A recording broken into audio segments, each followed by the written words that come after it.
each garden to me, we did it in a really specific style. Mm-hmm. So each garden kind of is its own style. Yeah. And what it shows to me is like you don't have to start your gardens all in the same style, or like you don't have to ascribe. You don't have to ascribe to a certain style and be like, that's the way to do it. Because we've done 5 different gardens, 5 different ways, and they've all worked out really well, I say. That's true. Hello, I'm Cassidy, and this is Taylor. And today we are coming to you with another episode of the Griffin Family Farmcast, episode 2. I'm going to try it again. Here we go. Today we're going to talk about the 5 gardens that we have started over the last 6 years. And just a reminder for this show, we talk about natural farming, we talk about gardening, and we talk about life on our micro farm. So that's kind of what we talk about on this show with each other. And yeah, so today we're talking about our 5 gardens that we started over the past 6 years. Yeah, I think also a couple things I was thinking we could talk about today was just chat about the winter blues, just how we deal with the winter blues, and also just stick around to the end to hear about what we learned and what we're putting into practice this week in the garden. So that's what we're talking about today. But before we go any further, I want to introduce our sponsor. Today, our sponsor is cardboard. Cardboard is such an easy way to kill weeds and grass. You can just cover it lay it out flat, water it down, cover it with some compost, and start a garden. Bada bing. You got a garden. Yeah. You can find cardboard in most local dumpsters near you. So that's where you can find it. So our sponsor, cardboard. But yeah, that's our sponsor for today. I thought we could just start out with what's happening on the farm / the garden / in our life. So what's happening this week for us? Yep. We've made no progress since our last podcast on the farm or the garden, which is kind of one and the same. Yep.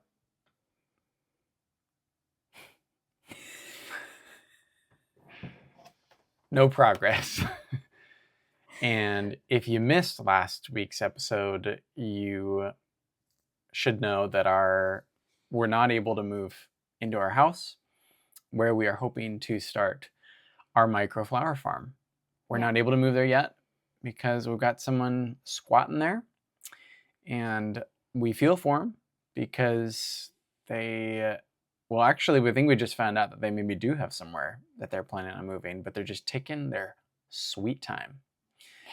And there's nothing we can do about it because in Washington State, can't do much as a landlord, but it's the only property that we've ever owned, and we've held on to it, and we're hoping to move back because we really like living there and we want to move back. Yeah. And we want to farm there. Yeah. But we haven't done anything. Yeah. Because we can't go there. Yeah, I think we definitely have learned about ourselves that we do not enjoy being landlords. That is not our dream job. And not by the way, it is not passive income. Don't ever let anyone tell you. Well, I've decided that if you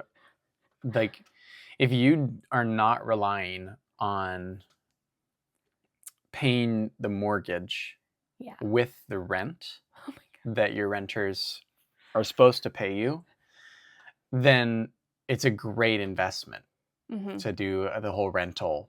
Like if you have just property thing, cash, and you buy the house straight up. Yeah. And there's no mortgage, there's just taxes. Right.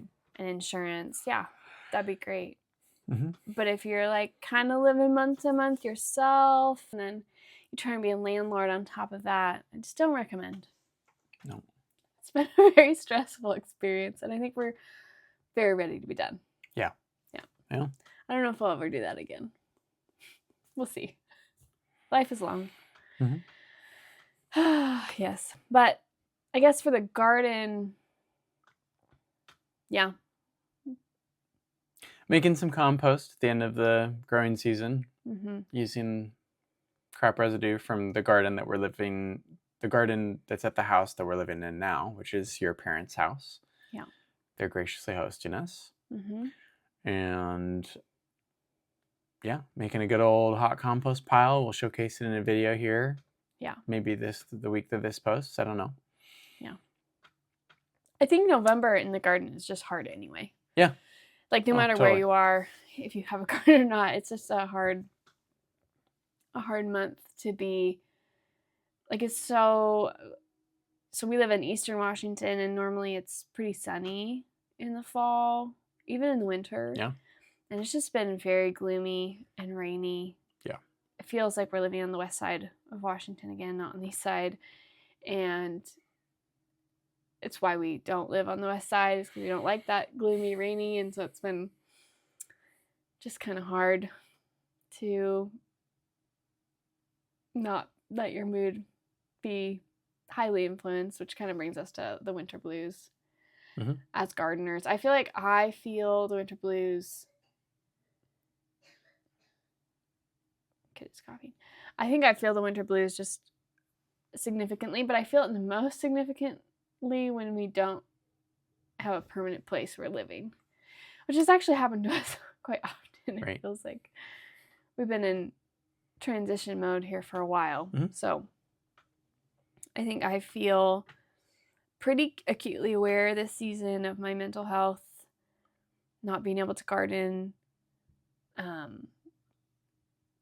We usually start seeds. I start seeds starting in January, and so that significantly helps me get through that portion of the winter. But I think November, December, what usually gets me through is the holidays and decorating, and we don't really have a house yet that we can do that in, and we don't have a permanent place that we're living in.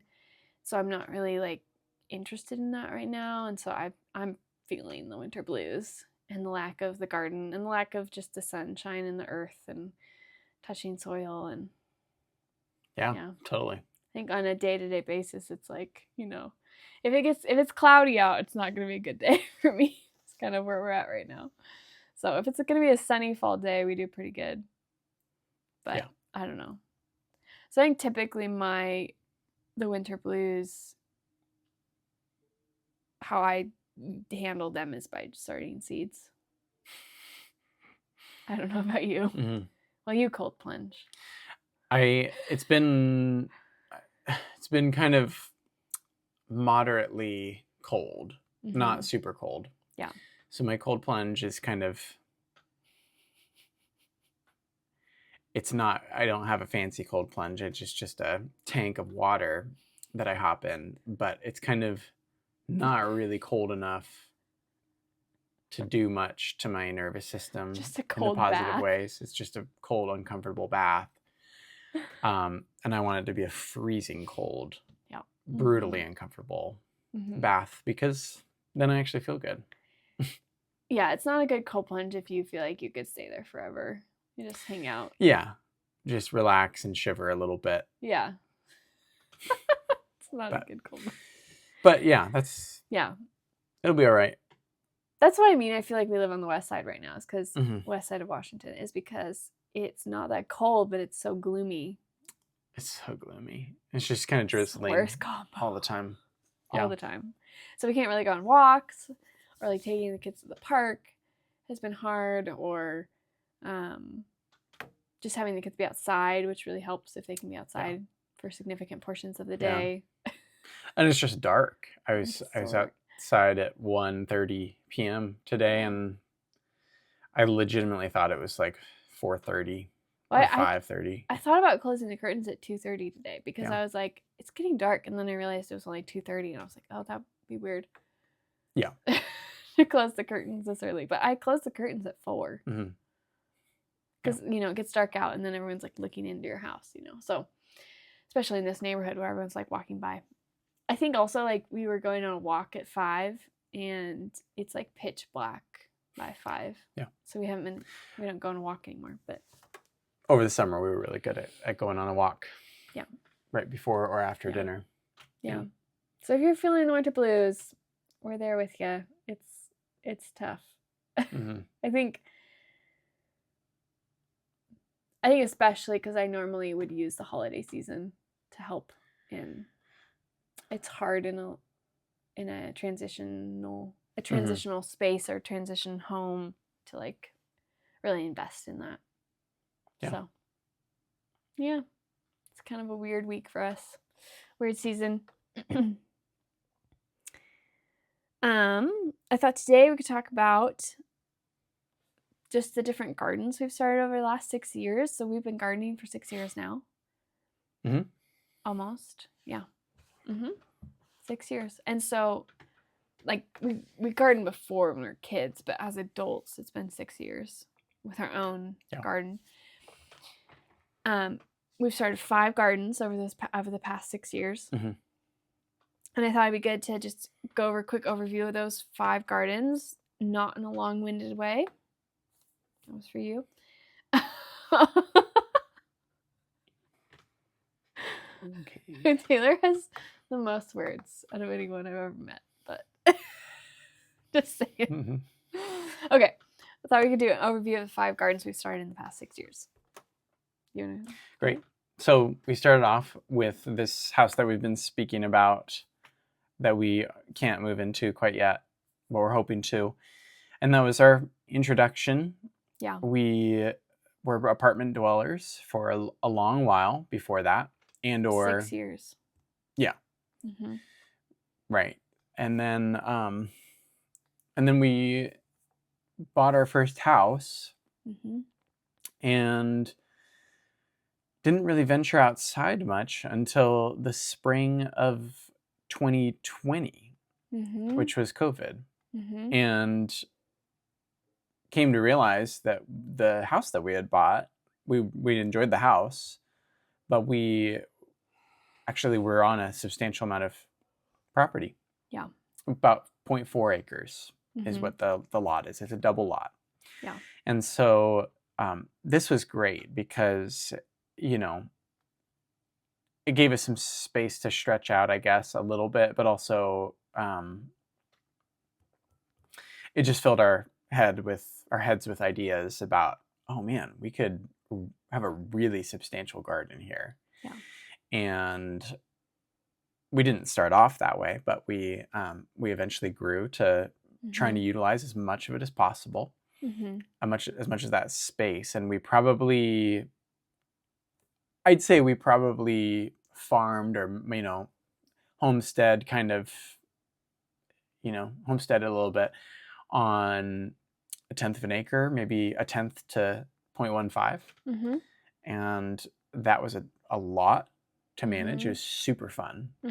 And that's where we got to trial all of our KNF experiments and Jadam experiments in the early days, and, you know, make boatloads of compost and get manure trucked in. Well, we weren't even doing KNF yet. The very first year, for sure. Yeah. But I just mean, if I'm not being too long-winded about this garden. Sorry. That's just what it was. I'm just saying, like, each garden to me, we did it in a really specific style. So each garden kind of is its own style. Yeah. And what it shows to me is, like, you don't have to start your gardens all in the same style, or, like, you don't have to ascribe. You don't have to ascribe to a certain style and be like, that's the way to do it. Because we've done 5 different gardens, 5 different ways, and they've all worked out really well, I say. That's true. With the exception of one. And our first garden, I guess, by that kind of way, it was like or that way of explaining it, it was sort of a trial run garden. Yeah. We just tried a bunch of different things. So we tried the back to Eden approach with our front yard. Yeah. And we tried the, you know, sort of no-till or no-dig Charles Dowding style market garden. Yeah. Cardboard, hence our sponsor, plus compost with wood chip pathways. And I don't know who I saw the wood chip pathways for. Maybe that was it might have been Josh Satin at the time. But that was the first one that I saw. But we were very ambitious, and we tried different things at different stages, and we brought in the Jadam microbial solution and started using those indigenous microbes. Season 2, And that was a game changer for sure. I mean, it just felt like it was really expanding our garden's potential. Mm-hmm. A lot of fun Mm-hmm. that we had on that. I mean, that was just where we got the garden bug. Mm-hmm. We got bit by the garden bug, and it bit in a way that I don't think we'll ever recover. Yeah. We're fully into it. That brings us to our second garden. Mm-hmm. So we moved from our house to a home where we shared with some roommates, and there was no garden at this house. Like, the house was so large that it almost filled the entire city lot that it was built on. There's basically this tiny little front yard, but there was this side yard that was covered in rock, and we took apart a pool table, and we had this like pool table frame, and they're like, oh, we could use it for a raised bed. So I just like took that and ran with it, and I dug out all the rock. My dad helped me with the rock, and we mounded the beds. Like, he helped me like dig out pathways, and we took the dirt from the pathways and we mounded up. So we did above ground raised beds, basically, and then we top dressed it with 2 store-bought high quality. One was a compost and one was a soil conditioner, maybe, because in the town we were living at the time, we just could not figure out how to source compost in like bulk, and so we just had to buy bagged. Or even, I mean, it's hard to find materials in general to use to make compost.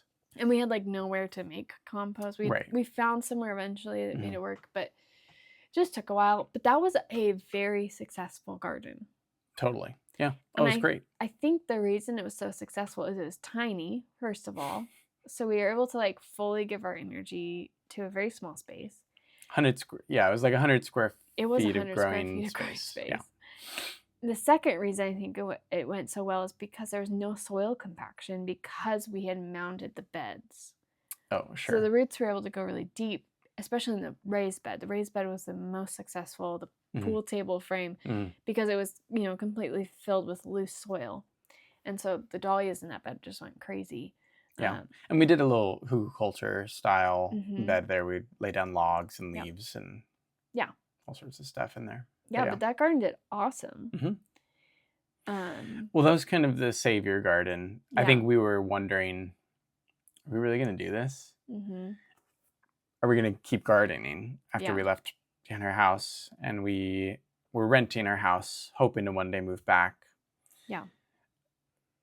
But I think it was really important that we gardened that year. And I think that it being so successful saved us. Sure. So like the fact it was so successful, it kept the dream alive and reminded us that we could do this. And that brings us to your parents' garden is next. Right. Kind of. Well, so it was almost simultaneous as that. My parents had a new house in the town that we moved to with a big giant hillside. Well, not that big, but it was a sizable hill that was also covered in rocks, decorative rock. Don't put rock anywhere. Yeah. Just don't do it. It's just not worth it as a mulch. It doesn't really look that good to me, at least in my opinion. And I mean, it's like weeds are going to find their way through. Even if you lay down landscape fabric, there's going to be holes eventually. It's going to wear. And then you got weeds and rocks, and they're just impossible to pull out. And anyway, dirt just accumulates. Right, and dirt, So that was such a big project. We pulled off all of the landscape fabric and moved all of the rock by hand. And we also, there's so much clearing to be done. Yeah. Yep, and we did very little to that soil. What we did, we covered it with cardboard for 9 months. We did cardboard, and by that time we had sourced cow manure. Yeah. A really good clean cow manure. That we used it to we had enough to weigh down the cardboard. Yeah. But we didn't have 6 inches. Yeah. And then we watered in Jadon microbial solution. Yeah. And we covered everything with straw. The first year. Yeah. and wood chip pathways. Yeah. But basically the reason that garden works so well is because we gave it 9 months. Yeah. To settle and decompose, and we gave 9 months to the cardboard, and even then Mhm. we were hacking through Sure. the cardboard to like plant. Yeah. In the end, and so. And at the end of that first Mhm. sort of growing season, I think. Oh no, maybe that was later. Later on, we would go and apply IMO4, indigenous microorganisms. That was the end of the first season. Yeah. Yeah. So for the second season, I think it definitely had that boost. Mhm. I felt like that I could tell that. I mean, it just exploded. Yeah. The following year. It has been interesting. So the gardens that we have grown, that we've lived on the property that the garden has been, we've been able to maintain. Like we haven't had very much disease problems. Yeah. And the gardens we have not lived on the property, they have. So your parents' garden has quite a bit of disease issues that I noticed. A lot of powdery mildew, aphids, that type of stuff that we've never dealt with. And I think it just needed that consistent like application of just things that help the immune system. JMS and OHN. LAD and OHN. Yeah. Totally. And then the garden we're at here now that we'll talk about is the same. There's just some disease that I'm like, it probably would benefit from some consistent immune boosting. Right. So, yeah. But that brings us to around the same time as that, we did my parents here. And for that one, we just designed it. So designed it and started the seeds. And we designed it, and I started all the plants for it. But my mom is a great gardener, and my dad is a excellent landscaper. Not by trade, by taught. He taught himself how to. He's an engineer, so everything is level. And he, put in the bed, and then my mom ended up deciding where the plants would go, and like went by our design, but also made some of our own choices too. And so that garden is kind of a joint effort of design and stuff. And I think that this one has turned out really good. It's beautiful. I love this one. Yeah. It's the marvel of the neighborhood. Yeah. I mean, literally, we watch people, like, even now that it's winter and there's hardly anything, people will just, like, walk by and, like, look at it as they walk by. So that one has been awesome. I think your parents doesn't get that one as much attention because it's in the backyard. Right. Yeah. So. And we could go back a little bit because we kind of started these 3 middle gardens around the same time. Yeah. And that when we first started our personal mini garden was when we started our YouTube channel. Yeah. And we started a YouTube channel with 100 square foot garden. Yeah. Teensy. And you can do anything. Yeah. We actually, I think the first video that we ever made was you talking about designing a vision board for my parents' garden. And I think we filmed that video at their house because we were strapped for filming space. Yep, because we had roommates and stuff. I mean, just a quick peek behind the curtain. We have 3 kids now. We had 2 up until 6 months ago, and then we had our 3rd. And as people who make YouTube videos and try and, put out this content and teach and all that, and garden, so much of it is just a question of when you can actually film. And so for right now, for instance, it's 9:05 p.m. Yeah, it's 9 p.m., which incidentally is our bedtime. But our kids just went to sleep because then they've been trying to go to sleep for hours, but they're all below the age of 5 and they don't really go to sleep. So this is when we have the chance to record this. Finally turn Lion King off and film this podcast. Yeah, and not Lion King the movie. No, the audiobook. The audiobook. They listen to it because it relaxes them to go to sleep. Although I don't think it really relaxes them. I think they're very fixated on why is Scar such a bad guy? But anyway, so we have just decided to make it work wherever we're gardening and however it's going. We're just going to make YouTube videos. And it's all just chaos. It's chaos. It's absolute chaos. Behind the scenes, I mean, there's a season where in the last garden that we started, that we just left, that we'll get to, we were waking up at 5 a.m. and starting filming at like 5:30 or 6 before our kids woke up. Because that was the only time. And they still would get up. They still get up and show up at like 6:30. They would know that we were filming. And they would just walk outside in their diapers and underwear and just be standing there giggling, watching us. And then, of course, they want to be in the videos. And then our filming is done for the day. Yep. It's quite the chaos over here. That brings us to the last garden that we've started, what we call the White House. So that garden, I think that garden sort of was are we actually good at this garden? Like, is this really what we're supposed to be doing? It just confounded us at every turn. Yeah. There's so many factors about that garden that were really, really difficult. The main one was just the amount of shade. There's just so many things you hear in gardening that you're like, yeah. But then when you experience them, you're like, oh, I get it now. Like, plants really do need a lot of sun.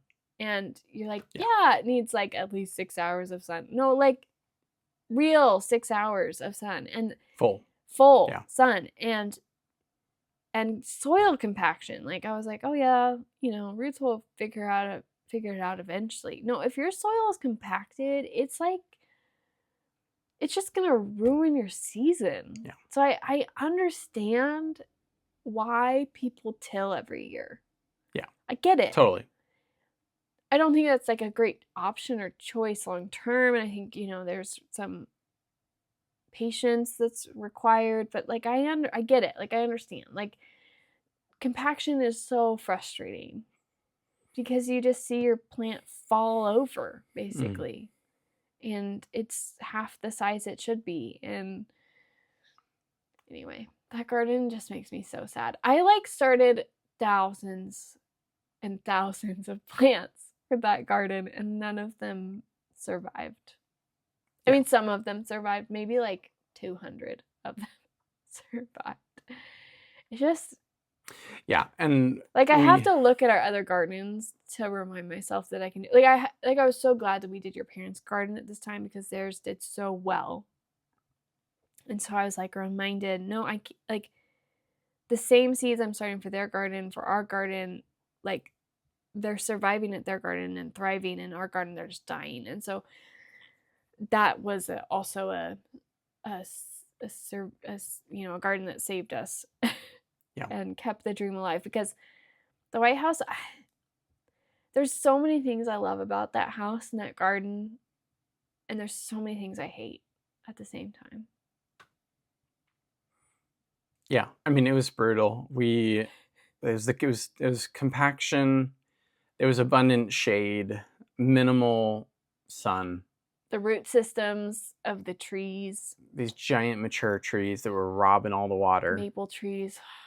And there were the pests. Oh my gosh, the pests. And so, yeah, we made a video on this, but the pest damage was unlike anything I've ever heard of or experienced.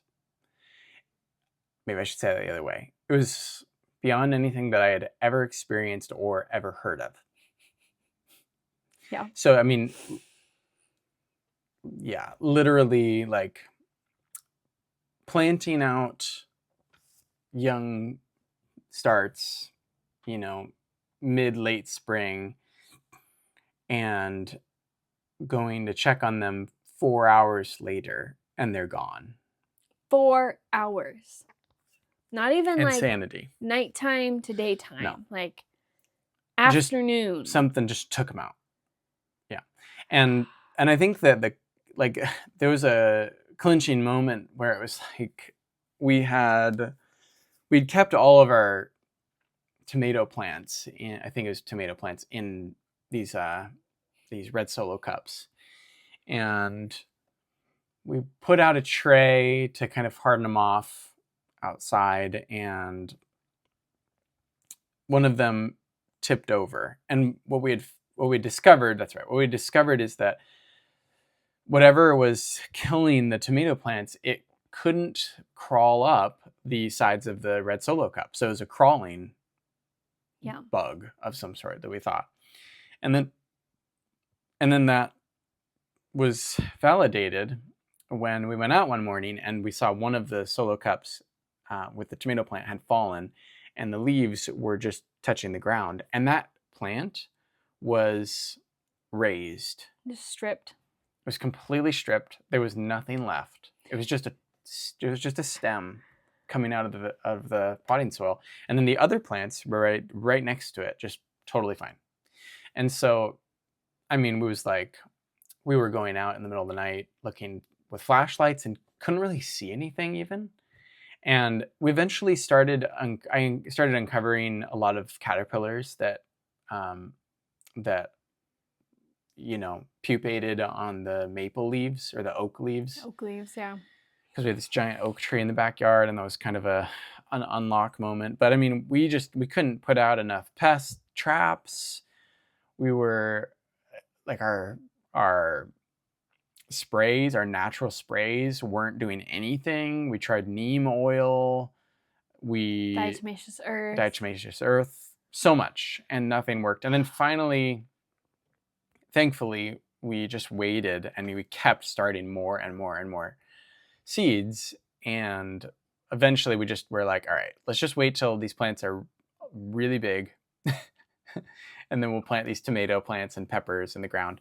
And they still suffered from some pest damage, but they actually did a lot better. And we kind of had to ride out the pests. But point is, that garden was just...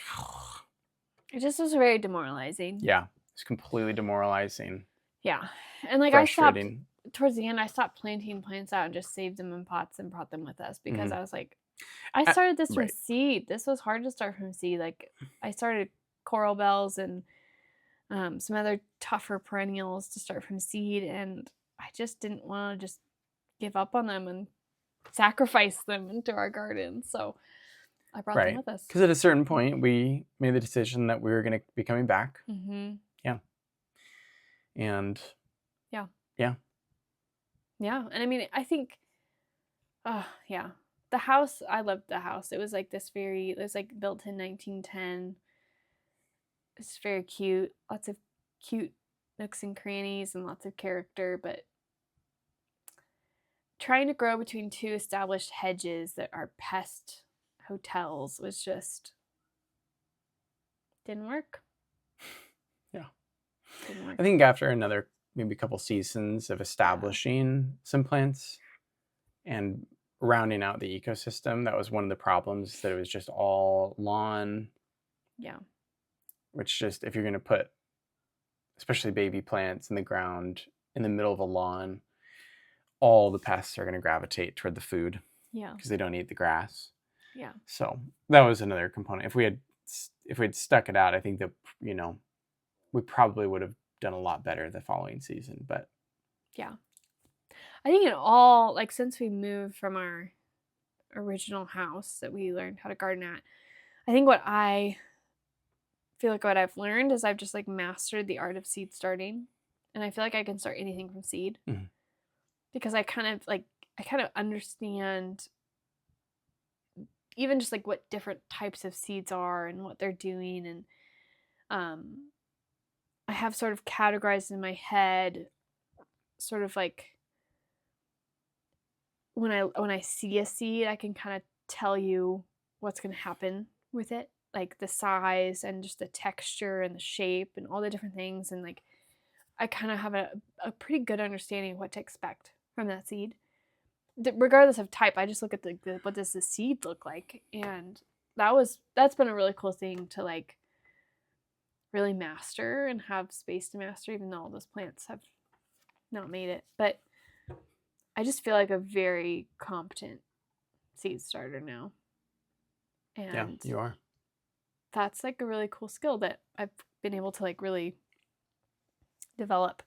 And so now we're going into like starting this farm, and I've just got, a lot of flower farmers buy plugs, and maybe we will, but I think that for me, I think I just the part that I love the most is starting them from seed. And so I'm like, why would I like buy plugs and give someone else that joy? Mm. I'm like, I want to start them. Maybe we'll become a plug business and sell plugs. That's just what I want to do, start seeds. But anyway, so those are our 5 gardens. Is there anything else you wanted to add? Okay. What garden did the best, and why do you think that was?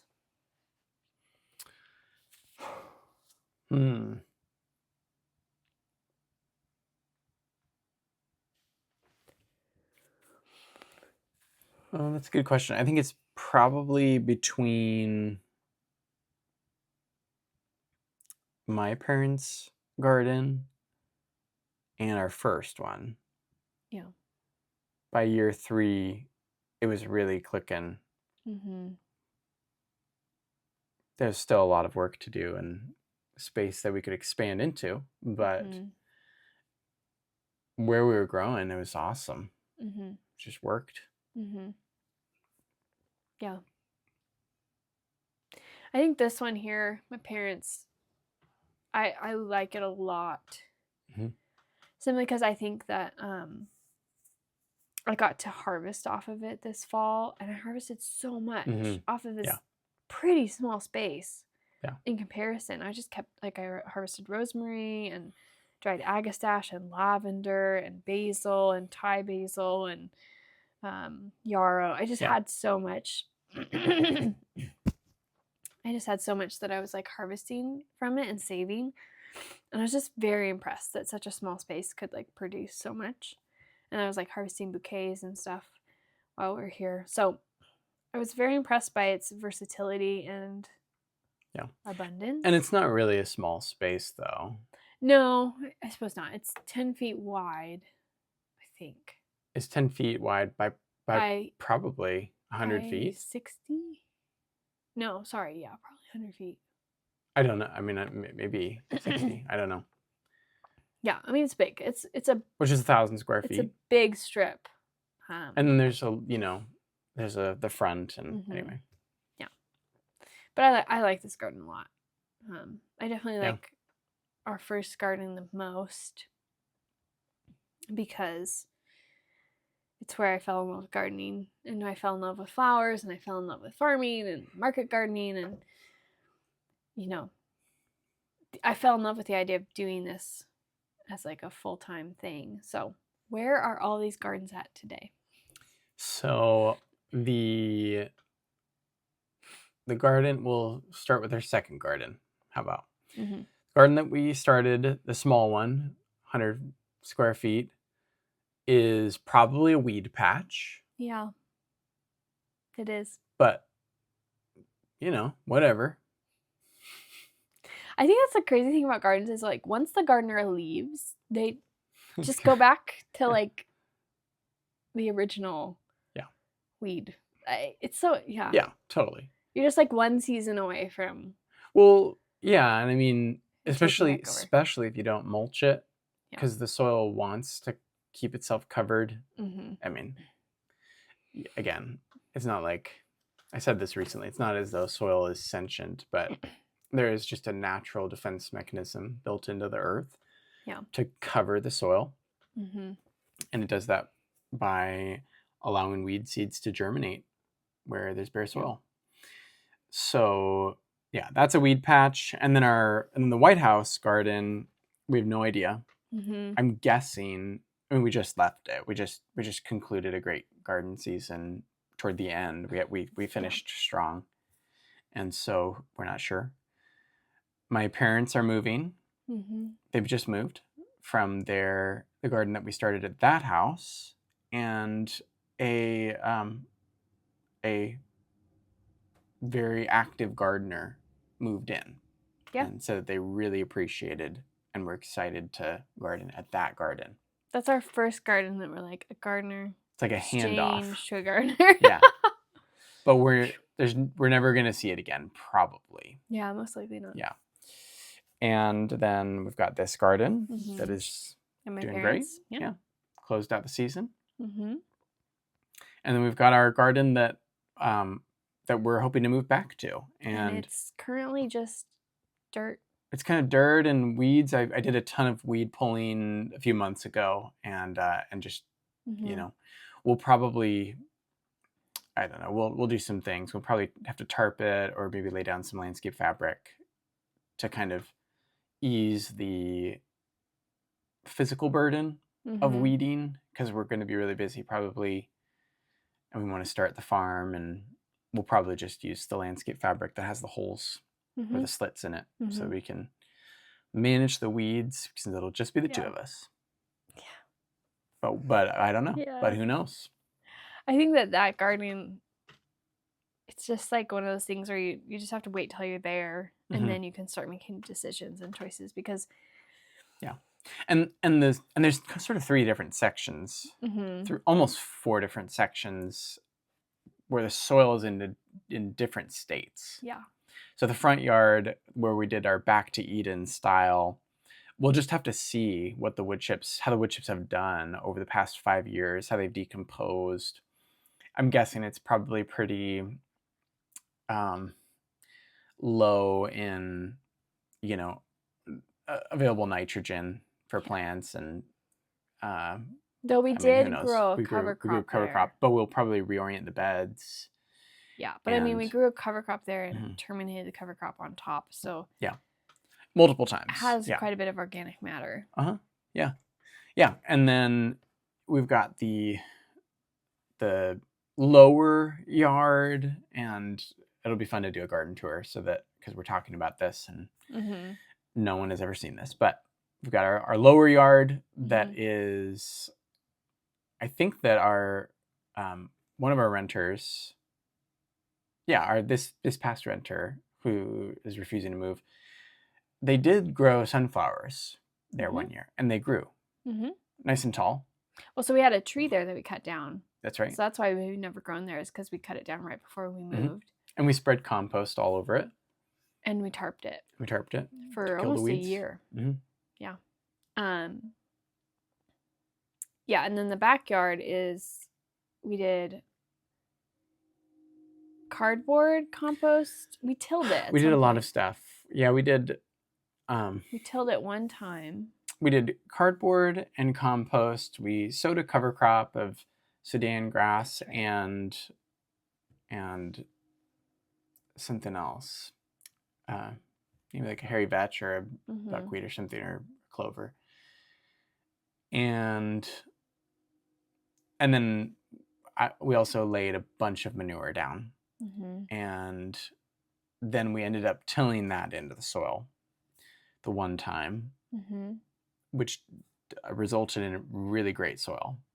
Well, because the season before we hadn't tilled and we had soil compaction issues. Right. So we decided to do a one-time till, and we really benefited from it. Yeah. So it'll be interesting to we want to do soil tests, compaction tests, and sort of really take into account all the different things and decide if we'll till again or not, if we'll tarp, how we do landscape fabric, or just all the different things. So I think there's going to be just a lot of questions that we're sort of like working on in the moment. Yeah. And we've talked about cutting down some trees. Right. We've talked about moving our greenhouse and chicken coop and the shed. We want to turn the shed into a cooler, walk-in cooler for flowers. We're dreamers. There's like 5 trees we want to cut down, I feel like. Yeah. Which it's hard to know if you should or not with trees, because they create ecosystems. So we just have to do a lot of, back to permaculture, and do a lot of observation, probably again. Even though we know it, we have a lot of assumptions about the land, and I think we just need to do some observation and figure out, fully understand where the sun is at. And because there's definitely a south side and a north side. So got a lot of work there. If someone was starting a garden today, what method would you recommend?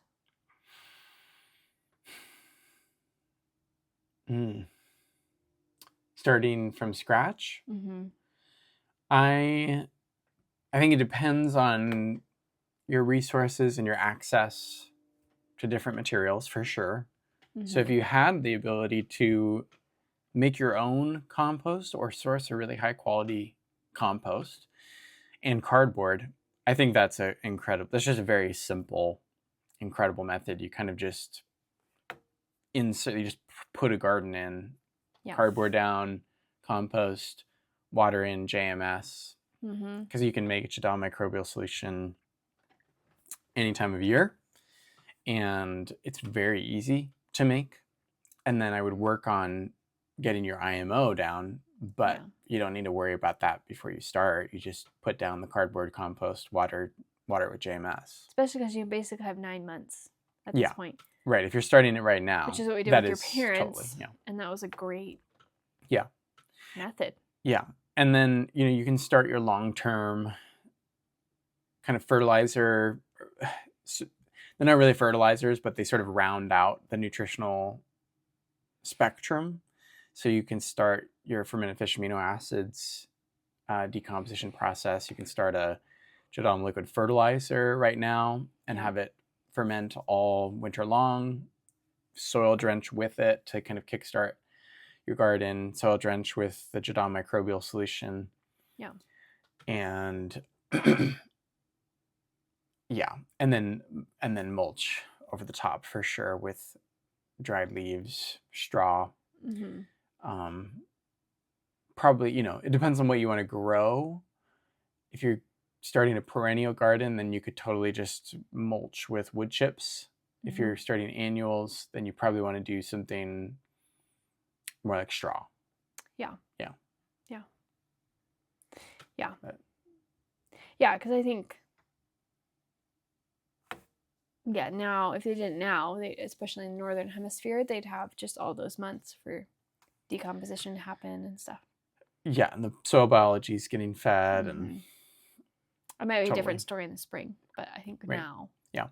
Now, if you didn't have access to materials like that, I'd say, if it's not too wet, then and you have soil compaction, then tilling. Just doing a one-time till to get it started, and then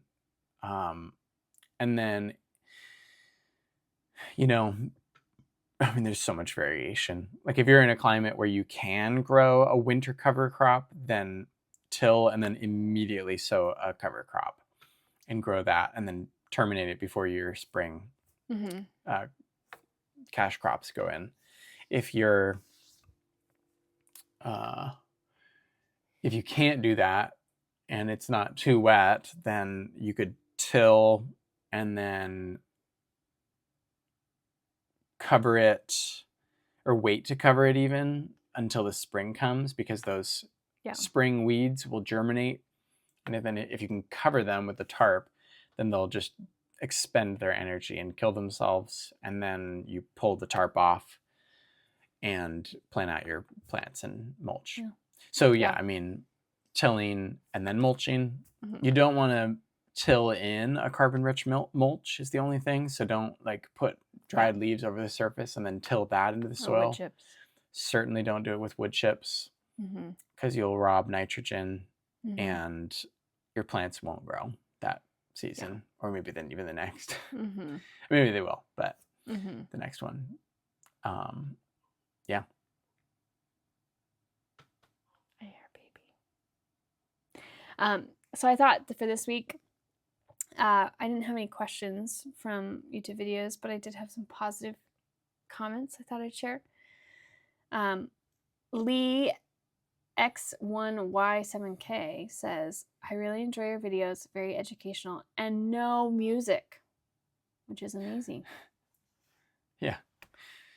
You are one of the only ones who explains all these recipes step by step. Thank you for sharing and educating us. Yeah, you're welcome, Lee. Yeah, there you go. Lee, what was it? The full thing? X1Y7K. Lee X1Y7K. Yeah. Appreciate it, man. Yeah. Then from Or woman. I don't know. I'm guessing man. SF1883Y2C. They said, love this new way of organizing the information. First, the how to make and use for future reference when making and using, and next, the deep dive for geeks like me to fully comprehend the process. Thank you for your hard work. Yeah. Appreciate that feedback.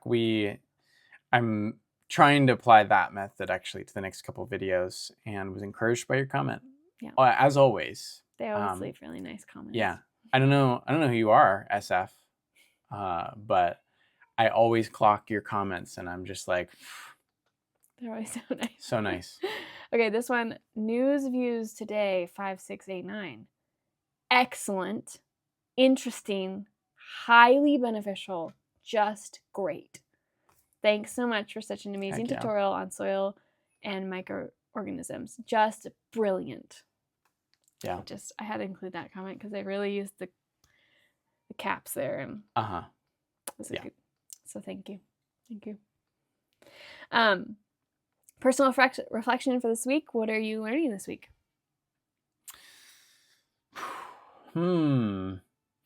This week, I'm going back to basics in some ways. I'm trying to really internalize and rethink kind of through these. Got a baby screaming. Yeah.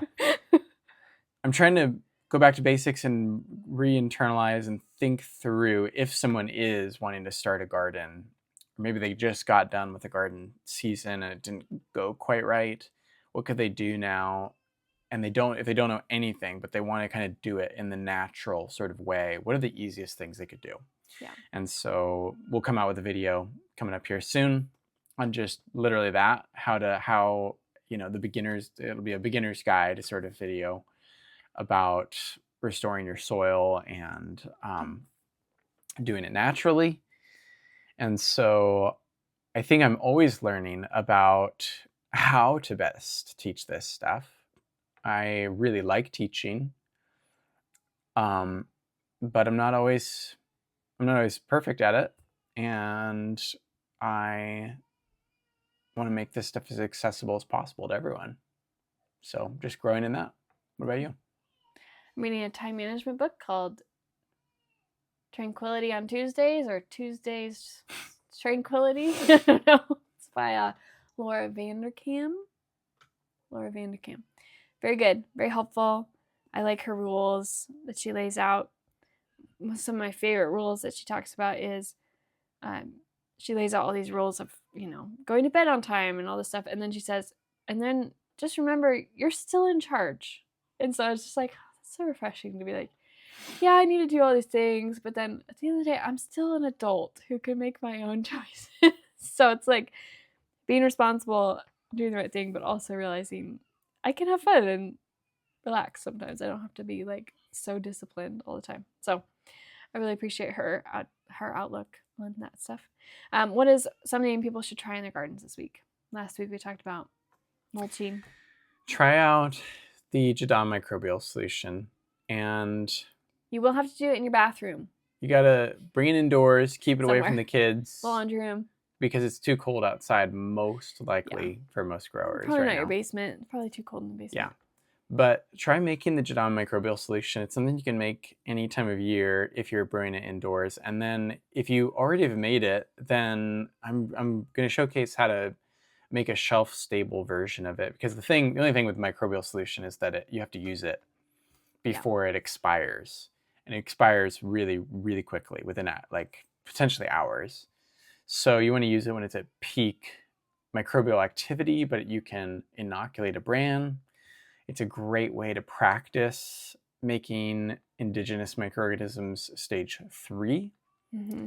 It's basically the same process, but it also diversifies the microbial solution, and you can spread that on your soil, mulch over the top of that.